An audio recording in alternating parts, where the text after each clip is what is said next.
Hey everyone, welcome to DittDott. My name is Amanda, and today we're going to be making really easy, no special equipment needed, homemade pita bread. Pita bread is very easy. The only thing is it does take about an hour to proof, so you have to plan ahead with that. So I'm starting off with 1 cup of very warm water. I just got it from my tap. I just ran it until the water got hot.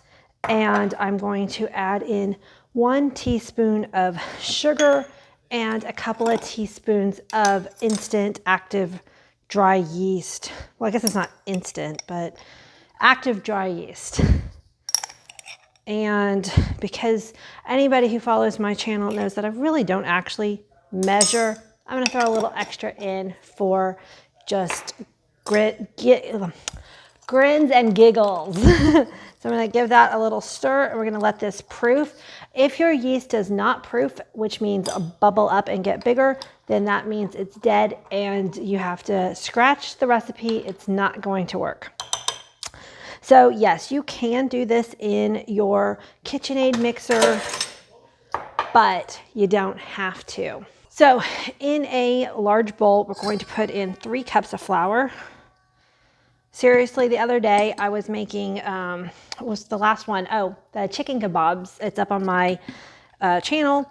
And at the last minute, I'm like, oh, I forgot to buy pita bread. I really want pita bread. So while the chicken was marinating, I just threw together, I actually halved this recipe and only made 4 pitas. And while the chicken was grilling, I was making the pita. It came together so quickly. So I'm going to put in about a teaspoon, maybe a little bit more, because I actually like my bread to be a little salty, and then a tablespoon of olive oil, which again, I'm just going to eyeball. So I'm going to go ahead and stir these ingredients together. I'm using this nice flat wood spatula. I think it works well to kind of get in there. And I want to mix the olive oil into the flour and the salt and just, whoops, messy, overboard. And get that started while, again, my yeast right here is proofing, and I can see it start to bubble, so I know that's going to be good. Okay. I'm going to move my watch up my arm a little bit because if you choose not to use a KitchenAid, you will need to use your hands to knead the dough a little bit. So we're going to start it off in a bowl.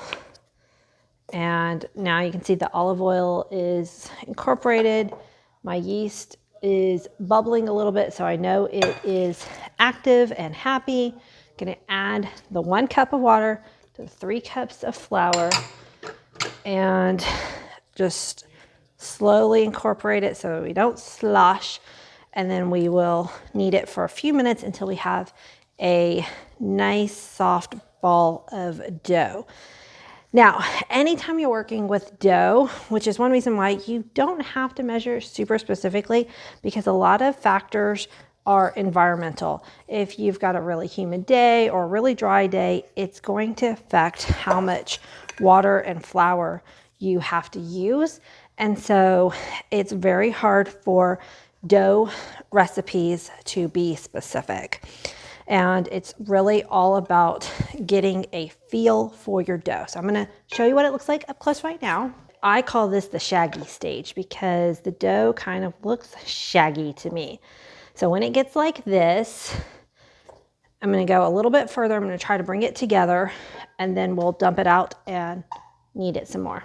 So as you can see, I'm kind of taking my paddle and pressing in. I'm just trying to get as much of the flour to kind of stick to the dough all together. And then my counter is nice and clean. I'm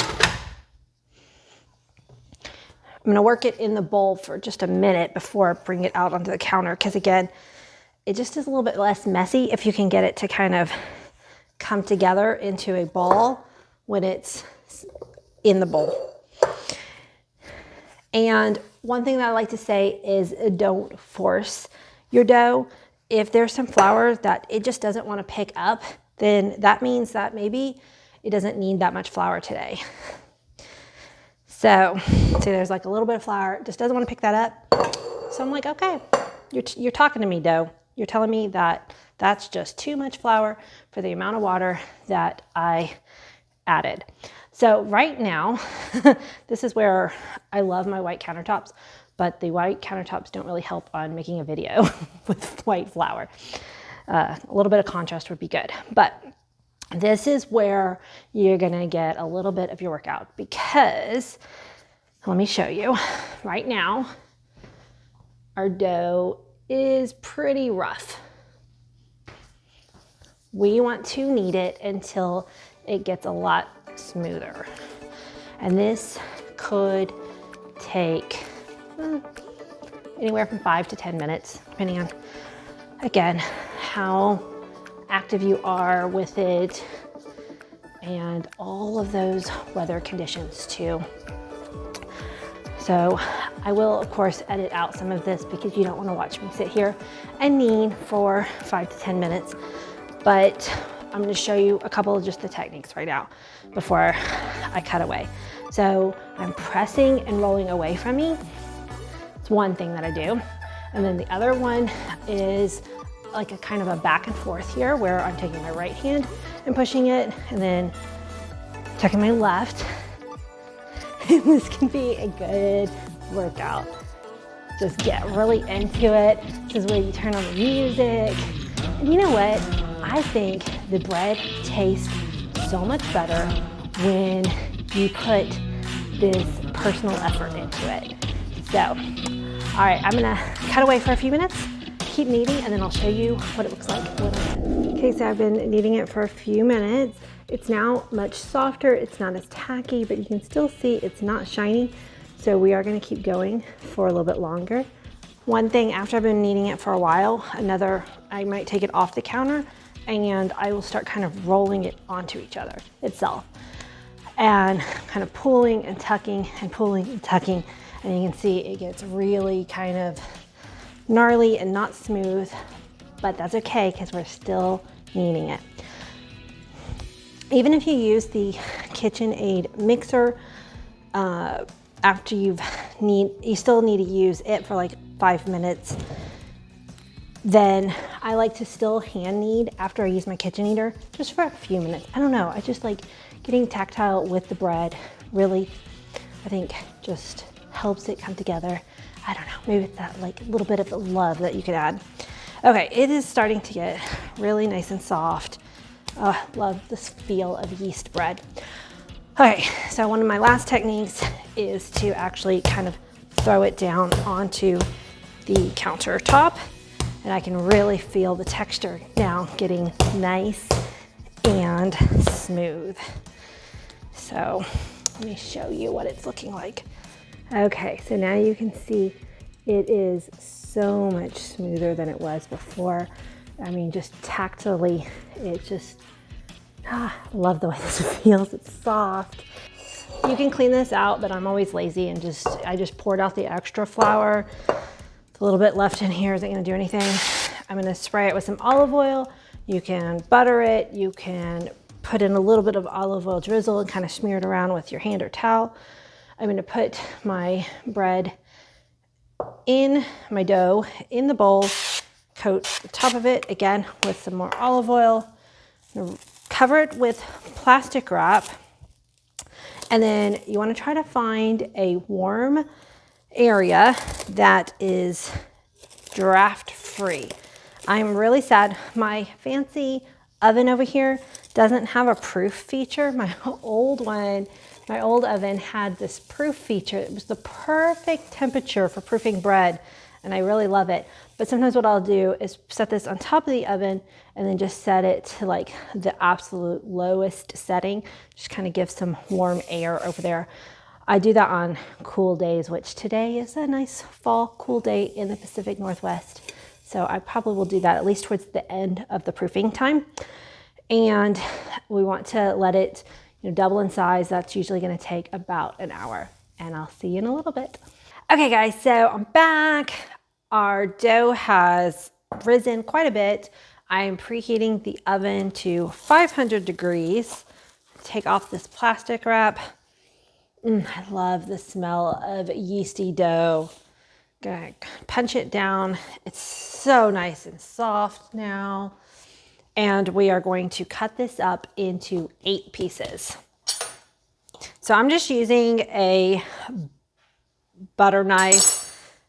I used to have an actual dough cutter. There is a kitchen piece of equipment called a dough cutter, but just using a knife is perfectly easy. Like I said, no special equipment needed.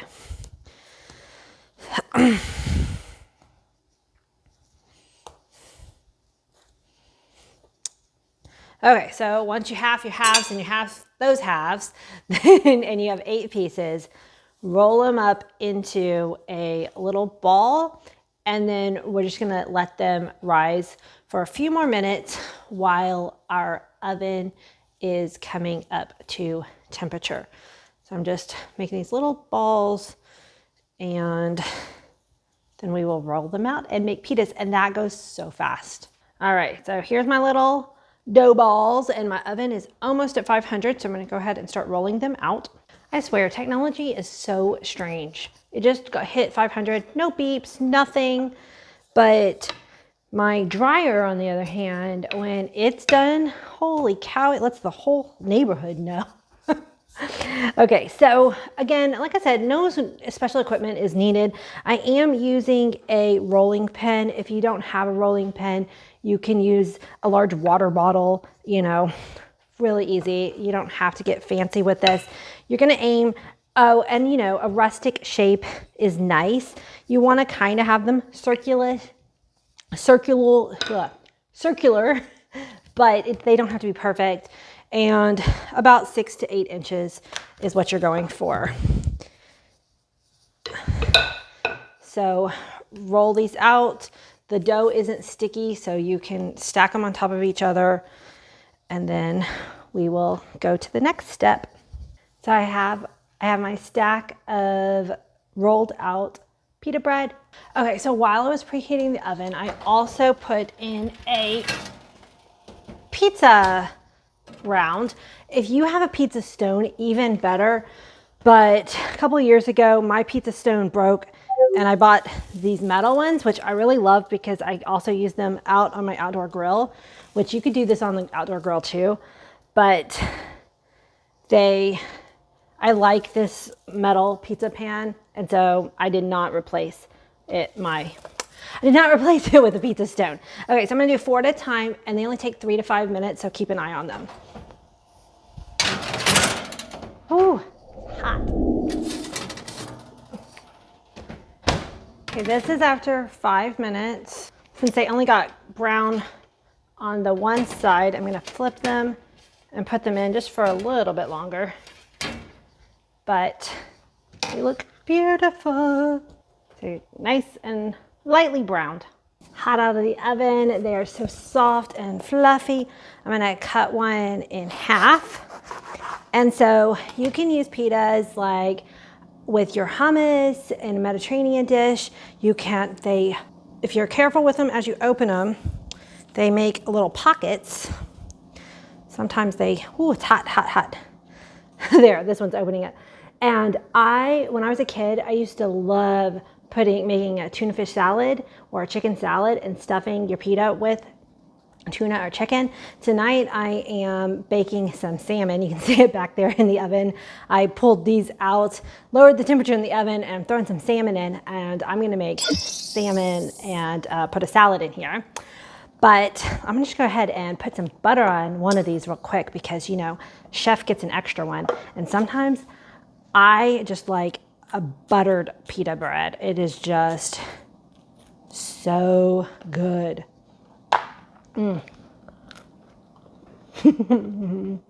There's just nothing like fresh bread out of the oven.